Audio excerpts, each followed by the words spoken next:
میرے بھائی ہو گیا سورہ فاتحہ کا اگر وضو کے دوران آ رہا ہو، کیا آ رہا ہو بھائی؟ وضو، پتہ نہیں کیا کہہ رہے ہیں بھائی، وضو کر لیا، اچھا آدھا وضو کر لیا ہو، ایک تو اردو کی رائٹنگ اتنی خراب ہو گئی ہے، بیڑا ہی غرق کر دیا اردو کا۔ اگر وضو کے دوران آدھا وضو کر لیا ہو اور دوران وضو دانت سے خون نکلا ہے تو وضو دوبارہ کرے یا سر منہ دھو لے، دوبارہ وضو کرنا پڑے گا۔ خون نکل گیا اتنا کہ اس میں سرخی زیادہ تھی، تھوک جب آپ نے پھینکا تو سرخ رنگ تھا اس کا، غالب سرخی تھی، تو پھر وضو ٹوٹ گیا، دوبارہ کرنا پڑے گا۔ مفتی صاحب میرا سوال یہ ہے کہ میں نے بہت دیکھا ہے کہ لوگوں کی عقائد ٹھیک نہیں ہے، شرکیاں ہیں وہ اچھا یہاں بھی لوگ ایک اشکال کرتے ہیں، بھائی خون نکلنے سے وضو ٹوٹتا ہے، یہ تو حدیث کے خلاف ہے۔ حدیث پیش کرتے ہیں ایک صحابی کے تیر لگا، ان کے تو خون نکلا، اور وہ دو صحابی کے تیر لگا تھا، خون نکلا اور وہ نماز پڑھتے رہے، سمجھتے ہو نا؟ تو اس کا جواب کیا دیا جاتا ہے کہ بھائی ہو سکتا ہے ان صحابی کو مسئلہ معلوم نہ ہو، اور یہ بھی ہو سکتا ہے کہ اس وقت تک خون نکلنے سے وضو ٹوٹنے والی حدیث آئی نہ ہو، یہ حکم منسوخ ہو، ان صحابی یہ بعد میں حکم منسوخ ہوا ہو۔ یہ بھی ممکن ہے کہ نبی نے بیان کر دیا ہو لیکن وہ حدیث ان صحابی تک پہنچی نہ ہو، تو لوگ فوراً کہتے ہیں ابے اصل میں انہوں نے نا اپنے مسلک کی وہ قسم اٹھائی ہوئی ہے اپنے مسلک کو پروموٹ کرنے کا، یہ فرقہ پرست لوگ ہیں۔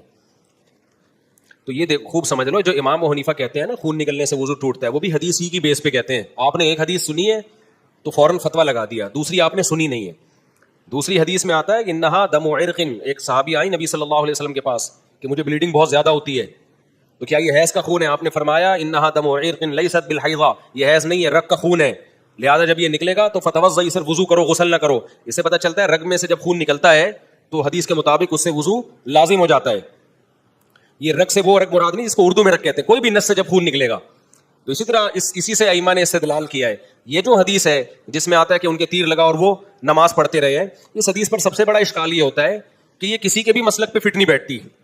اس میں لازمی تعویل کرنی پڑے گی، اس لیے کہ جو یہ کہتے ہیں نا خون نکلنے سے وضو نہیں ٹوٹتا، خون کو ناپاک وہ بھی مانتے ہیں، کیونکہ قرآن میں ہے کہ خون کیا ہے؟ ناپاک ہے۔ بہتا ہوا خون جو ہوتا ہے نا، دم مسفوحہ کو قرآن نے ناپاک کہا ہے، اور ناپاک چیز جسم پہ لگی ہو نماز ہو جاتی ہے۔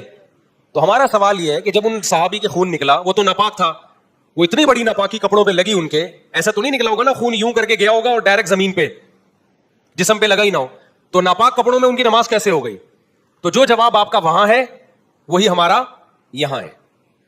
سمجھتے ہو کہ نہیں سمجھتے؟ تو ناپاک کپڑوں میں نماز نہیں ہوتی تو ان کی کیسے ہو گئی؟ تو یہی کہا جائے گا ان کو علم نہیں تھا مسئلے کا، ان صحابی کا اپنا ذاتی عمل تھا یہ،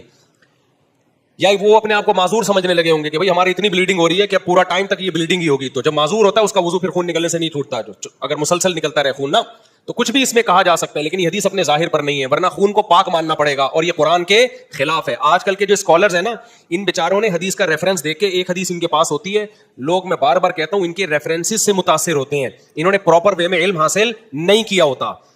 ایک طرف کی حدیث پیش کر رہے ہوتے ہیں، دوسری طرف کی پی رہے ہوتے ہیں، ہمیشہ ایک آنکھ سے ریسرچ کرتے ہیں، ایک آنکھ بند کر کے، وہ حدیثیں جو ان کے مطلب کی ان کو نظر آ رہی ہوتی ہیں، جو ان کے اگینسٹ جا رہی ہوتی ہیں، اس سے بالکل انہوں نے آنکھ چھپائی ہوئی ہوتی ہے۔ تو آج کل کے جو اسکالرز آ رہے ہیں نا، جو علماء نہیں ہیں، میجورٹی کا یہی حال ہے۔